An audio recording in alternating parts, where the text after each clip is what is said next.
ॐ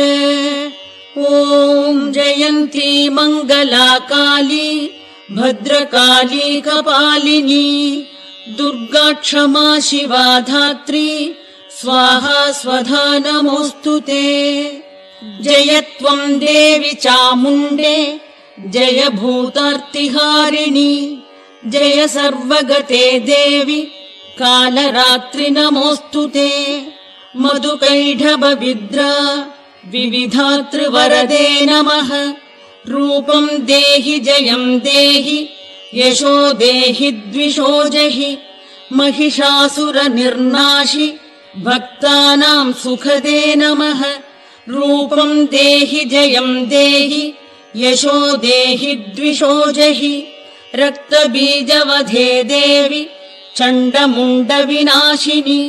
रूपं देहि जयं देहि यशो